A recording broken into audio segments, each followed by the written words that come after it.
নমস্কার, আমি Bilkis Khatun, university VT and evening college এর বিএড ডিপার্টমেন্টের প্রথম সেমিস্টারের স্টুডেন্ট। আমার রোল নম্বর 13। আমি প্রথমেই ধন্যবাদ জানাই ডক্টর অনিরুদ্ধ বর্মন স্যারকে আমাদের এই বিশেষ সুযোগটি করে দেবার জন্য। আমার আজকের টপিক হলো ব্লুমফিল্ডের থিওরি।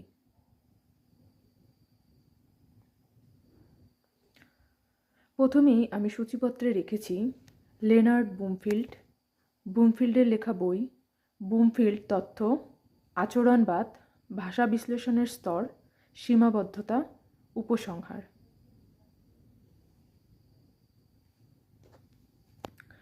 লেনার্ড ব্লুমফিল্ড ছিলেন একজন প্রখ্যাত আমেরিকান ভাষাবিদ।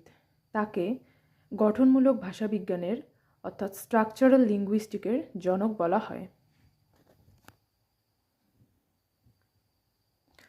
ব্লুমফিল্ড এর লেখা বই।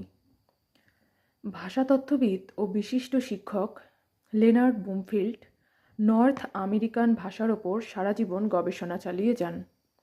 তিনি ইউরোপ ও আমেরিকার অনেক বিখ্যাত বিশ্ববিদ্যালয়ে শিক্ষকতা করেন। তার দেওয়া অনেক গবেষণামূলক বক্তৃতা এখনও সংরক্ষিত আছে। তার লেখা প্রধান দুটি বই হল an introduction to the study of language 1914, language 1933।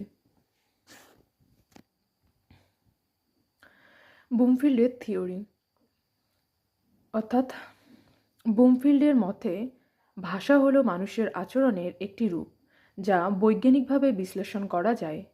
তিনি ভাষা বিশ্লেষণে আচরণবাদ অর্থাৎ বিহেভিয়ারিজম গ্রহণ করেন এবং মানসিক বা আবেগগত বিষয় বাদ দেন। আচরণবাদ।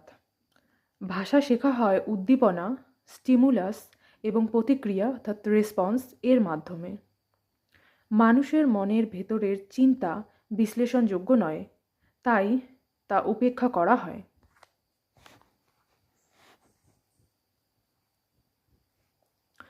ভাষা বিশ্লেষণের স্তর অর্থাৎ লেভেলস অফ ল্যাঙ্গুয়েজ।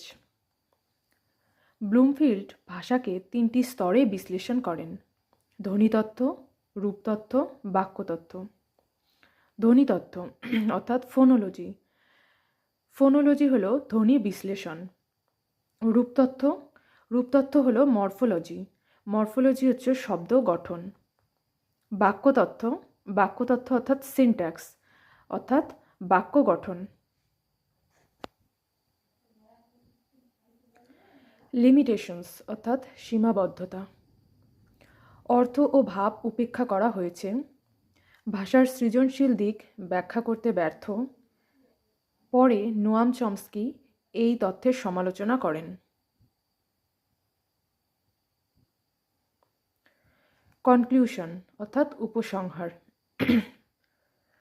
ব্লুমফিল্ডের তথ্য ভাষাবিজ্ঞানে অত্যন্ত গুরুত্বপূর্ণ। যদিও এর কিছু সীমাবদ্ধতা আছে, তবু আধুনিক ভাষা বিশ্লেষণের পথপ্রদর্শক হিসেবে এর ভূমিকা অপরিসীম। Thank you.